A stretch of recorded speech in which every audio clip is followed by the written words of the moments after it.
వైఎస్ఆర్సీపీ మాజీ ఎంపీ దళితుడు నందిగం సురేష్ గారు అక్రమ కేసుల్లో అరెస్ట్ అయ్యి రేపు జనవరి 6, 7కు దాదాపు 4 నెలలు అవుతుంది. ఇప్పటికి ఏ కేసు తప్పుడు కేసులని ఎందుకు అంటున్నామంటే దాని మీద ఎక్కడ ఆధారాలు లేనివన్నీ తీసుకొచ్చేసి అప్పటికప్పుడు తయారు చేసిన వీటితో 3-4 ఏళ్ల క్రితం అన్ని బయటకు తీసి నిజంగా ఆ రోజు మేము అధికారంలో ఉన్నాం. ఈరోజు తెలుగుదేశం పార్టీ వ్యవహరిస్తున్న పద్ధతిలో మేము ఆ రోజు వ్యవహరించింటే, జగన్మోహన్ రెడ్డి గారు వ్యవహరించింటే ఈ కేసులన్నీ ఆ రోజు తీసేసి ఉండొచ్చు. అధికారంలో ఉన్నామని అడ్డగోలుగా కేసులు పెట్టలేదు. అధికారంలో ఉన్నాం, మా వాళ్ళ మీద తప్పుడు కేసు ఉంటే వాటిని తీసేయించాలని దానికి పోలేదు. చట్టం తన పని తను చేసుకుపోతుంది.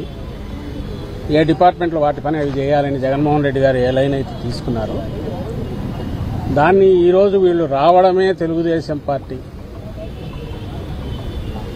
వీటన్నిటితోటి లేని కేసులు కొత్తవి పెట్టడం, పాత వాటిలో ఉన్న వాటన్నిటిని ఇప్పుడు బయటకు తీసి మళ్ళీ ఫ్రెష్గా తయారు చేసి మేము ఏమరపాటుగా ఉన్నామంటే ఉన్నాము. ఎందుకంటే చట్టం తన పని చేసుకుపోతుందంటే న్యాయంగా ధర్మంగా ఉంటారని అనుకున్నాం. నువ్వు ఇలా తీసుకొచ్చేసి అక్రమంగా జైల్లో పడేస్తున్నావు. కోర్టు కేసుల్లోనూ న్యాయస్థానాల్లో ఉన్న వ్యవహారాల్లో ఉండే లొసుగులో వాటిని వాడుకొని సిస్టమ్ను మేనేజ్ చేసుకుంటూ ఆ ప్రతిపక్షంలో ఉన్న ఆ పార్టీ అలాగే వ్యవహరించింది. ఇక్కడి నుంచి సుప్రీంకోర్టు వరకు ఎక్కడికి పోయినా ఈరోజు అదే చేస్తుంది. అధికారంలోకి వచ్చాక మరింత దుందుడుగ్గా చేస్తుంది. దానికి నిదర్శనం ఈరోజు ఇప్పుడు సురేష్ ఇక్కడ ఈరోజు 4 నెలలు ఇక్కడ ఉండడం. అక్కడ లోపల కూడా ఎలా ట్రీట్ చేస్తున్నారని చూస్తే హృదయ విదారకంగా ఉంది. ఓ మాజీ ఎంపీ కనీసం ఇవ్వాల్సిన ఇది కూడా ఇవ్వట్లేదు. దాని మీద మేము ఎక్కువ అడిగితే మరింత కక్ష సాధింపుతో పోతున్నాం. నేరుగా ముఖ్యమంత్రి కొడుకు ఫోన్లు చేస్తాడు, ఏది ఎట్లా నడవాలనో ఇక్కడ డైరెక్షన్స్ ఇస్తాడు. అధికారులు ఇక్కడ ఉండేవాళ్ళు అది ఫాలో కాకపోతే ఏమవుతుందని భయంతో కొంతమంది, అడుగులకు మడుగులు ఎత్తేవాళ్ళు మరికొంతమంది. తాగడానికి వాటర్ బాటిల్ తెచ్చుకుంటామంటే కూడా అలౌ చేయట్లేదు. మినిమం ఫెసిలిటీస్ క్రియేట్ చేయట్లేదు. అలాగే 4 నెలలు భరిస్తూ వచ్చారు. మేము పార్టీ జగన్మోహన్ రెడ్డి గారితో సహా వీటన్నిటి మౌనంగానే భరిస్తున్నాం. ఎందుకంటే దీని మీద ఇప్పుడున్న దాంట్లో మీరు ఇవే కాదు, సోషల్ మీడియా కేసులని చెప్పి పెడుతున్న 2 నెలలుగా చూస్తున్నాం.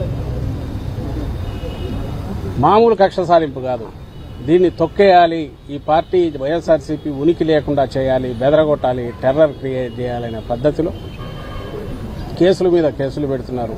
పీటీ వారెంట్లను తిప్పుతున్నారు. ఈరోజు ఆమె సుధారాణి ఆమె రోజు రిలీజ్ అవుతుందని అంటున్నారు. 3 పిల్లల తల్లి, భార్యాభర్తను ఇద్దరిని జైల్లో వేసేశారు. కేవలం ఎప్పుడో 2-3 ఏళ్ల క్రితం పెట్టిన సోషల్ మీడియా వీటి పోస్టింగ్ల గురించో, లేదా నార్మల్ దీంట్లో సోషల్ మీడియా అంటే ఉండే వ్యక్తిగత స్వేచ్ఛతో వాళ్ళు పెట్టిన పోస్టులు చూసుకుని అది జగన్మోహన్ రెడ్డి గారికి సపోర్ట్ అంటే చాలు. వాళ్ళు మా పార్టీ కార్యకర్తలు కూడా కానక్కర్లా, ఆయన అభిమానించే వాళ్ళు అయితే చాలు. రాత్రి తీసుకెళ్తున్నారు.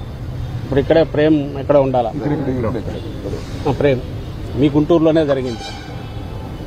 వారం క్రితం, వారంన్నర 2 వారాలు అవుతుంది. 13-12 రోజులు తెల్లవారుజాము 3 గంటలకు వచ్చి తీసుకోవడమేంది. సోషల్ మీడియాలో యాక్టివ్గా ఉండేవాళ్ళు అందరినీ టెర్రరైజ్ చేసి ఇంట్లో వాళ్ళందరినీ, ఆడవాళ్లను బెదరగొట్టి, ఎప్పుడో 30 ఏళ్ల క్రితం చూసేవాళ్ళం నక్సలైట్లను తీసుకెళ్లేవాళ్ళని.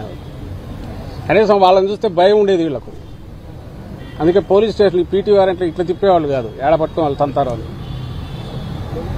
వీళ్ళని మా వాళ్ళను ఇప్పుడు సోషల్ మీడియా యాక్టివిస్ట్ అని రాత్రులు తీసుకెళ్ళడం, శ్రీకాకుళం నుంచి తడ తీసుకెళ్తారు, తడ నుంచి ఇంకో దగ్గరికి తీసుకెళ్తున్నారు. హెరాస్మెంట్ అంటే ఎట్లుంటుంది, ఇదిగో ఇట్లా ఉండాలి అని కూడా మాకు నేర్పిస్తున్నారు. భవిష్యత్తులో వీళ్ళని ఒక్కొక్కరిని ఏం చేయాలి, ఎట్లా చేయాలి రాసి పెట్టుకుని అనేది మాకు నేర్పిస్తున్నారు. వైఎస్ఆర్సీపీకి, మాకు, నాయకులకు, కార్యకర్తలకు. జగన్మోహన్ రెడ్డి గారు ఇందులో 5% 1% అయినా ఈ ధోరణితో వ్యవహరించే వాళ్ళు అయింటే చంద్రబాబు నాయుడు మేము వచ్చిన 3 నెలలకే జైల్లో ఉండేవారు. 2019 తర్వాత మేము వచ్చాక ఆ రోజు ఆయన అట్లా అనుకోనందువల్లే చంద్రబాబు నాయుడు కింద కేసుల మీద ఎంక్వైరీలు జరిగి దర్యాప్తులు జరిగి ఆ తర్వాత ఫైనల్ దీనిగా ఆయన అరెస్ట్ చేశారు తప్ప ఇప్పుడు ఈ రోజు చంద్రబాబు నాయుడు రాగానే ఏం చేస్తున్నాడు? 3 నెలల్లో తన కేసులు ఎట్లయితే ఇచ్చాలని ఆయన చూసుకుంటున్నాడు. నేను చెప్పదలుచుకుంది ఒక్కటే, ప్రజలు అధికారం ఇచ్చింది ప్రజల గురించి ఆలోచించాలా, ప్రజల సమస్యలు పరిష్కరించాలా, ప్రజల కోసం నిలబడాలని జగన్మోహన్ రెడ్డి గారు అనుకున్నారు. ఆయన ఆకాంక్షలకు అనుగుణంగానే మా పార్టీ నడిచింది. నాయకులు నడిచారు, కార్యకర్తలు నడిచారు, ఎంటైర్ పార్టీ నడిచింది. ఈ రోజుకి అలాగే ఉంది. ప్రజలు అధికారం ఇచ్చింది ఎట్లా మనం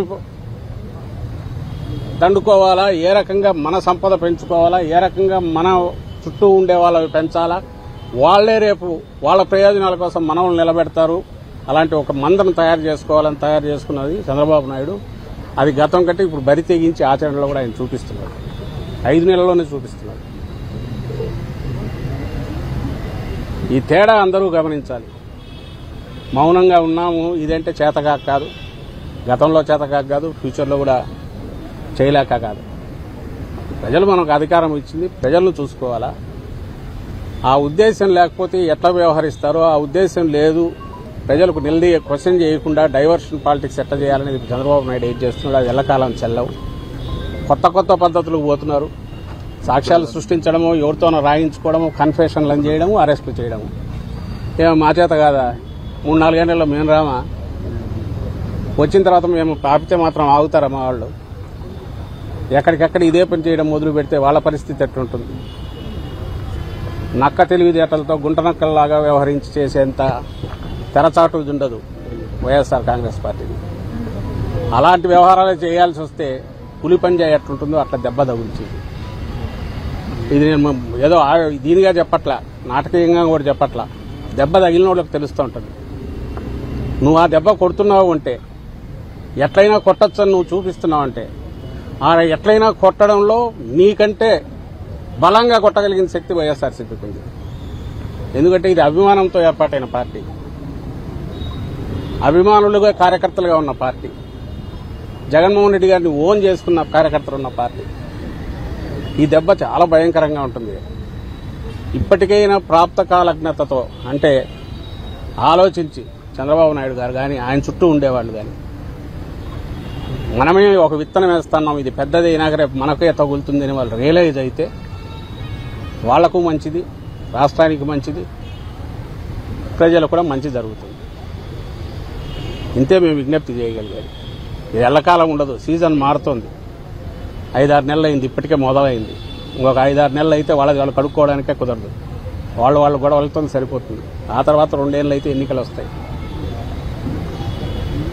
ఇవన్నీ దృష్టిలో పెట్టుకొని, వచ్చే కాలాన్ని కూడా దృష్టిలో పెట్టుకొని కొంచెం ప్రాగ్మాటిక్గా, ప్రాక్టికల్గా ఆలోచించమని, ఆ విజ్ఞత వాళ్ళకు ప్రసాదించమని కోరుతున్నాం చంద్రబాబు నాయుడు గారు కానీ ఆయన చుట్టూ ఉండే వాళ్ళకి కానీ.